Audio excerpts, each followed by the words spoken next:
எல்லாருக்கும் வணக்கம். நான் உங்கள் தேவயானி பேசுகிறேன். ஆடு ஜீவிதம் எக்ஸலண்ட் ஃபில்ம். பிளெஸி சாரோட சுத்தமான ஒரு படைப்பு. Totally directors film. ரொம்ப அழகாக விடாமுயற்சியோடு பண்ணியிருக்காங்க. கிட்டத்தட்ட ஒரு 15 வருஷத்தோட உழைப்பு.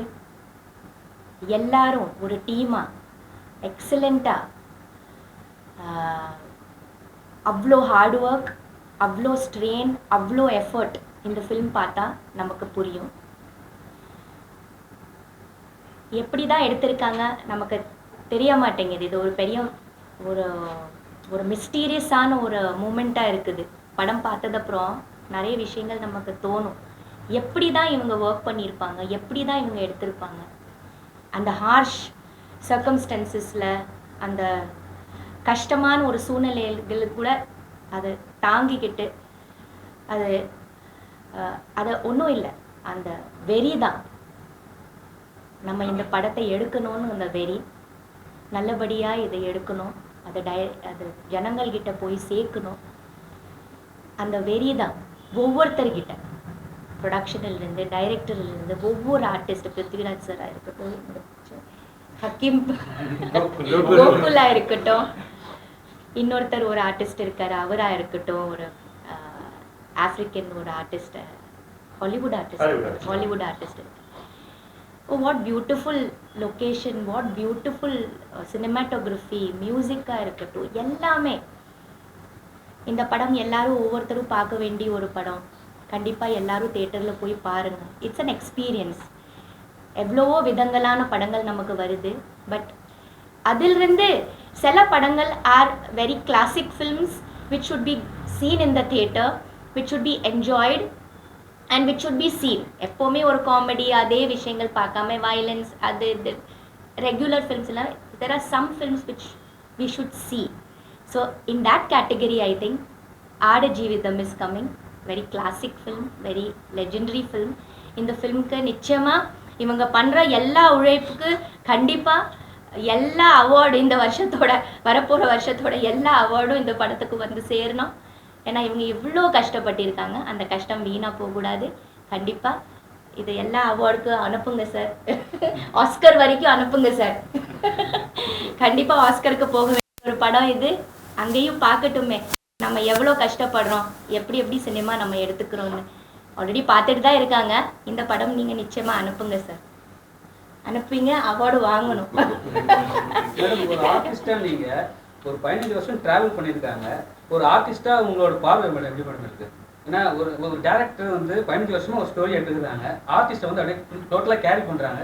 நீங்களும் ஒரு ஆர்டிஸ்டாக இருந்தே இருக்கீங்க, அது நீங்கள் எப்படி பார்க்குறீங்க? I am totally a director's artist. டைரக்டரோட பொம்மைகள் தான் நாங்கள்லாம். ஆஸ் அன் ஆர்டிஸ்ட் டைரக்டர் என்ன சொல்லுவாங்களோ அந்த மாதிரி தான் நம்மளோட இன்புட்ஸ் கண்டிப்பாக இருந்தாலும் எல்லாமே நாங்கள் வந்து ஒரு டைரக்டரோட பொம்மைகள் தாங்க சார், பப்பெட்ஸ் தான். Director is the creator at the end. He knows how we should be on screen. என்ன வரணும், என்ன வரக்கூடாது, எப்படி நம்ம இருக்கணும், எல்லாமே ஒரு டைரக்டர் தான். நம்ம எல்லாரும் ஒரு டைரக்டரோட பப்பெட்ஸ் தான். As an artist we can do, but we need the director's permission, we need the director's conceive everything. So as an artist I would love to work, meaning avlo hard work பண்ணக்கூடிய artist வந்து I've seen இவர் எவ்வளோ hard work பண்ணியிருக்கார் படத்தில்.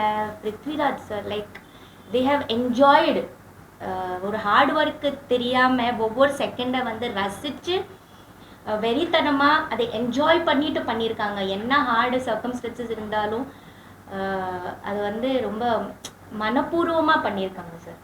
So அதுதான், அது எல்லாமே டைரக்டருக்கு தான் போய் சேரணும். கண்டிப்பாக. அப்புறம் ஒரு லைன் படத்தில் ரொம்ப நல்லா இருந்தது, எனக்கு ரொம்ப பிடிச்சிருந்தது. Walk till you live, live till you walk till you die, walk till you die. ஒரே ஒரு லைன், அவ்வளோ என்ன மீனிங், அது ஒரு சூப்பர் மீனிங். நம்ம நடந்துகிட்டே இருந்தால் நம்ம உயிரோடு இருப்போமா, அது வந்து எல்லா லைஃபோட எல்லா விஷயத்துலையும் மேட்ச் ஆகக்கூடிய ஒரு விஷயம். நம்ம சோம்பேறித்தனமா இல்லை அலட்சியமா ஒரு இடத்துல உட்கார்ந்தோம்னா இல்லை ஃபுல் ஸ்டாப் ஆயிட்டோம்னா ஃபுல் ஸ்டாப் தான். We should keep on moving. That is life. We should keep on traveling. We should keep on walking.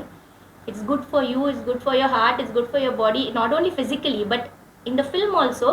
அந்த ஒரு லைன் ரொம்ப இன்ஸ்பைரிங்கான லைனாக இருக்குது. ஸோ வெரி குட் ஃபில்ம், எல்லாரும் பாருங்க. திரையரங்கில் ஓடிட்டு இருக்குது. அதனுடைய இயக்குனர் பிளஸி சார் இங்கே உட்கார்ந்துருக்கிறார். நம்மளுடைய தமிழ்நாடு திரைப்பட இயக்குனர் சங்கத்துக்காக ஒரு ஷோவும் பண்ணிட்டு நம்ம கூட உட்கார்ந்து கலந்துரையாடல் பண்ணிட்டு இருக்கார். மிகப்பெரிய விஷயம் இது, எங்களுடைய மிகப்பெரிய ஆசீர்வாதம்னு நாங்கள் சொல்லுவோம். பொருளாளர் சரண் சார் ரொம்ப அருமையாக, தருண சுப்பிய சார் எல்லாமே ரொம்ப அருமையாக சொன்னாங்க. பிளஸி சார் சொல்லும் பொழுது கொஞ்சம் பாலிடிக்ஸ் இருக்குது, ஓடிட்டு இருக்கிற படத்தை நிறுத்துகிறாங்க, ஒரு குரூப் இப்படி இருக்குது, இந்த மாதிரி ரொம்ப வருத்தமாக இருக்குது. நம்ம சினிமாவில் இருந்து பாலிடிக்ஸ்க்கு போயிருக்கிறோம், நிறையா பாலிட்டிஷியன் உருவாகி இருக்கிறோம், ஸ்டேட்டையே கூட ஆண்டு இருக்கிறோம். சினிமாக்குள்ளே எதுக்கு பாலிடிக்ஸ்? ஓடுற படத்தை நம்ம கை தூக்கி விடணும், ஓடாத படத்தை கூட கொஞ்சம் கையை பிடிச்சி இழுத்துட்டு வரணும். இதுதானே நம்மளுடைய யூனிட்டியாக இருக்கணும், நம்மளுடைய வேலையாக இருக்கணும். எல்லோரும் அதை செய்யணும். ஏன்னா ஒரு படம் எடுக்கிறதுங்கிறது சாதாரண விஷயமா இல்லையா? அதுவும் உயிரை கொடுத்து ஒவ்வொரு காட்சிகளையும் நம்ம எடுக்கிறோம். இவங்க ஒரு 6 வருடம் ஒரு படத்தை அப்படின்னா உயிரை கையில் பிடிச்சிட்டு எடுத்திருக்காங்க. அதுக்கு நம்ம ஹேட்ஸ்அப் பண்ணணும், அதுக்கு நம்ம சல்யூட் பண்ணணும். ஏன்னா நம்ம சினிமா ஒரு பொழுதுபோக்குங்கிறதுக்காக விளையாட்டு சிரிச்சுட்டே படம் கூட எடுத்திருக்கிறோம். இதெல்லாம் அப்படி எடுக்க முடியாத படம். ஒவ்வொரு ஷாட்டுக்கும் உயிரை கொடுத்து எடுத்திருக்கிறாங்க. அதை நம்ம கொண்டாடணும். எந்த இண்டஸ்ட்ரியாக இருந்தாலும், தமிழாக இருக்கட்டும், ஹிந்தியாக இருக்கட்டும், தெலுங்காக இருக்கட்டும், கேரளாவிலையும் சரி. ஆக சிறந்த ஒரு படைப்பு இருக்கும்பொழுது அதை எல்லாரும் தலைமையில் தூக்கி வச்சு கொண்டாடணும் என்பதை மட்டும் நான் தாழ்மையுடன் தெரிவித்துக் கொள்கிறேன். வாழ்த்துக்கள், வணக்கங்கள். ஆர்ஜீவிதம் மிகப்பெரிய வெற்றி அடையும், எல்லா விருதுகளையும் வாங்கும். அதில் பணிபுரிந்த அனைத்து டெக்னீஷியன்ஸ்களுக்கும், இயக்குனர் சாருக்கும், நடித்த பிருத்திவிராஜுக்கும் நிறைய விருதுகள் கிடைக்கும். வாழ்த்துக்கள்.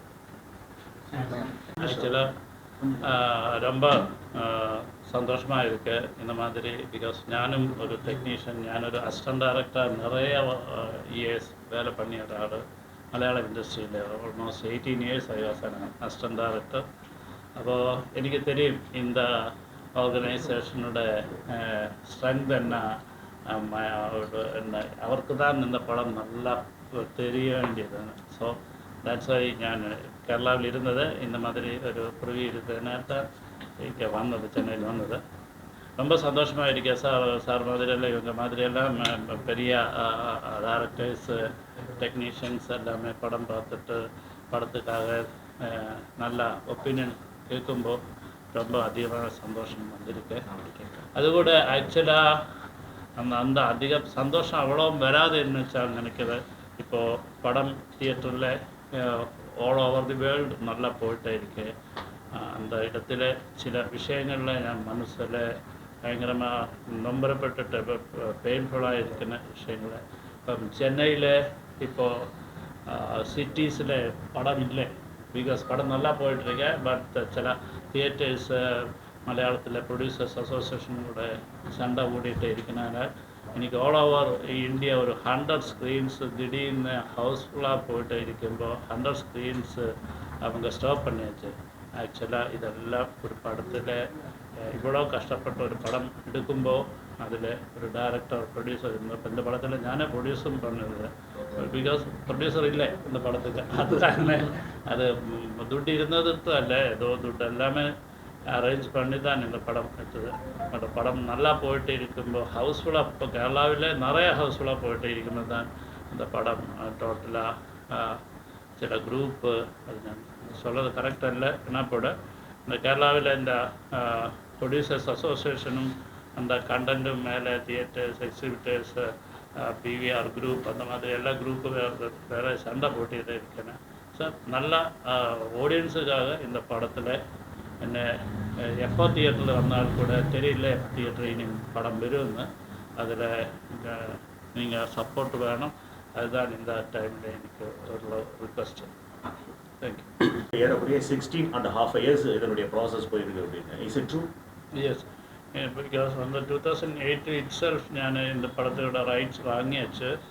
அப்புறம் இது ஃபர்ஸ்ட் ஆஃப் ஆல் இந்த மெயின் ஹேர்டில் வந்துட்டு இது எப்படி இந்த புக்கு இவ்வளோ பேர் படித்து எப்படி ஒரு ஸ்க்ரீன் பண்ணணும், பிகாஸ் இது ஒரு 43 சார்ட்டரில் இருக்கணும். இது ஃபுல்லாக பண்ணியிருந்தால் ஒரு 10 ஃபிலிம் பண்ணணும். அതൊരു 3 hours பண்ணது ரொம்ப கஷ்டம். அது கூட புக்கு படித்தவருக்கெல்லாம் நிறைய எக்ஸ்பெக்டேஷன்ஸ், இமேஜினேஷன்ஸ் எல்லாம் அவர்கிட்ட ஒரு 250 எடிஷன்ஸ் தான் கவர் பண்ணியது. அப்போ அவ்வளோ பேருக்கு மைண்டில் டிஃப்ரெண்ட் ஃபிலிம்ஸ் இருக்குது. அதெல்லாம் தாண்டி ஃபிலிம் வரும்போது தான் சக்ஸஸ் ஆகிடும். ஸோ இந்த scripting process was very difficult இந்த பிகினிங் ஸ்டேஜில். அப்புறம் இந்த லொக்கேஷன் கிடைக்குது. பிகாஸ் பிகினிங்கில் இந்த கல்ஃப் கண்ட்ரீஸில் டெசர்ட்ஸில் எனக்கு பர்மிஷன் கிடைக்கல ஆக்சுவலி. അപ്പോൾ அதுக்காக ஐ திங்க் உலகம் முழுவதும் இந்த மொரோக்கோ, அல்ஜீரியா, ஈஜிப்ட், துனிஷியா, கடைசியில் Sahara, Jordan, Kuwait, Bahrain, Saudi, almost I think old desert மட்டும் பார்க்கல. பிகாஸ் ஓல்டு டெசர்ட்டில் இருக்கிற கேமல்ஸுக்கு டபுள் ஹம்ப் இருக்கும். பிகாஸ் இந்த அரேபியன் கண்ட்ரீஸில் சிங்கிள் ஹம்பு தான் இருக்குது. அதுக்கூட நிறைய பேர் கிட்ட இந்த ராஜஸ்தானில் டெசர்ட் இருக்குது. இப்போ படம் பார்க்கும்போது தான் தெரியும் ராஜஸ்தான் டெசர்ட், இந்த சஹரா டெசர்ட். அதுக்கூட அங்கேயும் விஷயங்கள் முன்னாடி தான் அந்த மாதிரி ஒரு பிளானிங்கில் சட்டெல்லாம் போட்டாச்சு. பட் அங்கே இருக்கிற ஷீப் வந்துட்டு நம்ம நார்மலாக இருக்கு, இந்த அவாசி இதில் வராது. Okay. So I try to import sheep from Dubai and all. அப்போ தான் தெரிஞ்சது குவாரண்டைன் ஒரு வார்த்தை அப்போத்தான் முதல்ல கேட்குது. பிகாஸ் இதுக்கு இந்த ஷீப்பு வந்து துபாயில் குவாரண்டைன் போடணும். அதுக்கப்புறம் ஜுரம் எதுவும் இல்லாமல் ஷிப்பில் எடுத்து இங்கே குஜராத் ஏதாவது இடத்துல வந்துருந்தா அங்கேயும் 1 month குவாரண்டைன் போடணும். அதெல்லாம் கவர் பண்ணியா தான் நமக்கு ஷூட்டிங் கிடைக்கும். So I thought that's herculean task. அதுதான். One more question sir. Prithviraj Sukumaran sir வந்து படத்தில் ஒரு இடத்துல வந்து செகண்ட் ஹாஃபில் அந்த நியூட் ஷாட் வரும். அப்போ தான் ஃபஸ்ட் டைம் நீங்கள் எக்ஸ்போஸ் பண்ணுறீங்க அவருடைய பாடி லாங்குவேஜ் எப்படி இருக்குன்னு. இந்த காட்சி படமாக்குறப்போ உங்களுடைய மனநிலை எப்படி சார் இருந்தது? அவரு எப்படி இந்த அந்த அந்த இடத்தை அக்செப்ட் பண்ணி பண்ணார் சார்? அந்த ஒரு சீக்வன்ஸ் படத்தோட ஒரு வெரி இம்பார்ட்டன்ட் சீக்வன்ஸாக இருந்தது. பிகாஸ் அந்த அவ்வளோ நாளைக்கும் அந்த சட்டைக்குள்ள அந்த அந்த சட்டைக்குள்ளில் எப்போவுமே நம்ம ஐடென்டிட்டி எப்படி தெரியும், இந்த இந்த ஷர்ட்டு வேஷ்டி அந்த மாதிரி தான். அப்போ இது மாதிரி ஒரு ஸ்லைவாக இருந்தால் கூட அவனு சில இது இருக்கு, அந்த கோஸ்டியூமில் தெரியும். அந்த அந்த அதுக்குள்ள மனிதன் இருக்கும்போது தான் அவனுக்கு ஃப்ரீடம் இல்லாமல் அந்த கோஸ்டியூமோட அடிமை மாதிரி இருக்குது.